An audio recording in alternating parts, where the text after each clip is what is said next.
આદરણીય શિક્ષકગણ, વડીલો અને મારા વાલા મિત્રો, તમને બધાને મારા પ્રણામ. હે માં, હે માં, હે માં. આ સાંભળતા કોઈને એમ લાગ્યું હશે કે એક બાળક પ્રેમથી પોતાની માને બોલાવી રહ્યું છે, તો કોઈને એમ લાગ્યું હશે કે કોઈનું બેનનું નામ યાદ આવ્યું હશે. અને હા, મારા જેન્ઝી ફ્રેન્ડ્સને તો હે મોમ સમજાયું હશે. પણ જો હું આ એક કાગળ પર લખીને આપું તો મની ઉપર ચંદ્રબિંદુ છે કે નહીં, હ અને મ વચ્ચે ખાલી જગ્યા છે કે નહીં, એના પરથી લગભગ બધાને સરખું સમજાયું હોત. આ ઉદાહરણ પરથી તમને બધાને ખ્યાલ તો આવી ગયો હશે કે મારો આજનો વિષય છે હું ગુજરાતી બોલી શકું છું, શું મારે વાંચતા અને લખતા પણ શીખવું જોઈએ? કલ્પના કરો, હું આ વિષય બધીને એમ કહું કે હું ઇંગ્લિશ બોલી શકું છું, શું મારે વાંચતા અને લખતા પણ શીખવું જોઈએ? કદાચ આ સવાલ પરથી અહીંયા બેઠેલા ઘણા માતા પિતા મને એમ જોશે કે જાણે મેં કોઈ નરાધમ કૃત્ય કર્યું હોય. પણ જ્યારે આપણે આપણી માતૃભાષા ગુજરાતીમાં લખવાની અને વાંચવાની વાત કરીએ તો એ ચર્ચાનો વિષય કેમ બની જાય છે? ભાષા એટલે વિચારો, ભાવનાઓ, કલ્પનાઓ અને લાગણીઓનું વહેંચાણ કરવાનું માધ્યમ. અને એમાં આપણા માટે વિશિષ્ટ હોય તો આપણી માતૃભાષા ગુજરાતી, જેને જન્મ આપનાર માતા સાથે સરખાવી છે. આપણને જેમ આપની માતાના સર્વ ગુણો ગમે છે, એવી રીતે માતૃભાષાના બોલવું, લખવું અને વાંચવું એ ત્રણને ગુણો શીખી લઈએ તો ખરા અર્થમાં માતૃભાષા પ્રત્યેનો પ્રેમ કહેવાય. જરા વિચાર કરો, જો વાલ્મીકીએ રામાયણ ન લખ્યું હોત તો, જો પ્રભુ વિના ગંધર્વો અને શુદ્ધ કેવલીઓએ આગમોની રચના ના કરી હોત તો, શું પ્રભુવીની વાણી અને તેમના ઉચ્ચ સંદેશથી આપણે બધા વંચિત ના રહી જાત? ભાવનાઓ ઘણીવાર જેટલી બોલવાથી વ્યક્ત નથી કરી શકાતી, એટલી કોરા કાગળ પર લખીને વ્યક્ત કરી શકાય છે.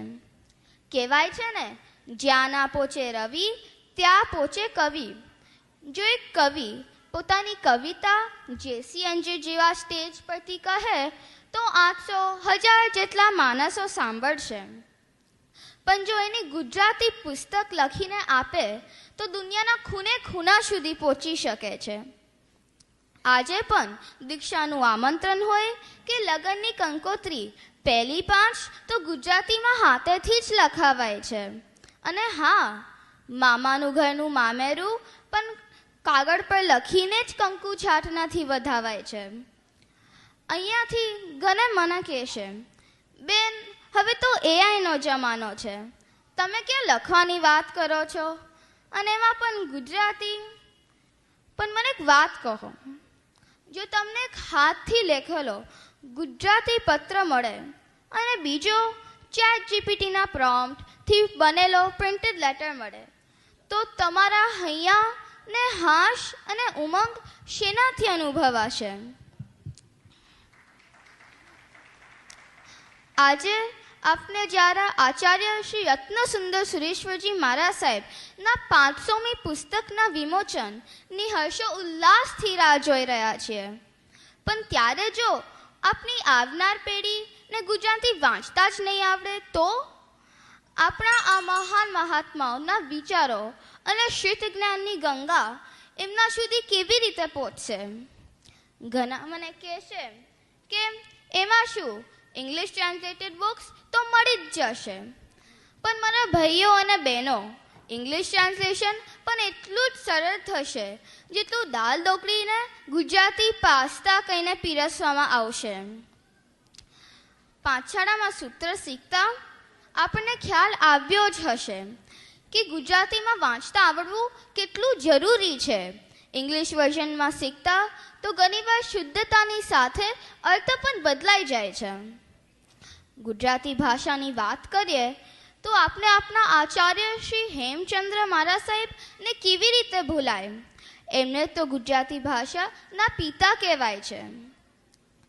જીવનમાં પરિવર્તન લાવવું સારી વાત છે, અને પણ પરિવર્તનની હવાને અંદર લેવા માટે આપણે આપણા મૂળ અને સંસ્કૃતિની બારી ખોલવાને બદલે તોડી નાખીએ એ યોગ્ય છે?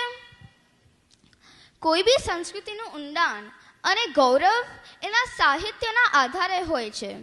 જો સાહિત્ય જ ના હોય તો એ ભાષા કે સંસ્કૃતિનું કોઈ અસ્તિત્વ રહે ખરું? શું આપણે આપણી ગુજરાતી ભાષાને ખોઈ દેવી છે? આ બધા વિચારો સાથે મને સાંભળવા બદલ આપ સૌનો ખૂબ ખૂબ આભાર. જય જિનેન્દ્ર.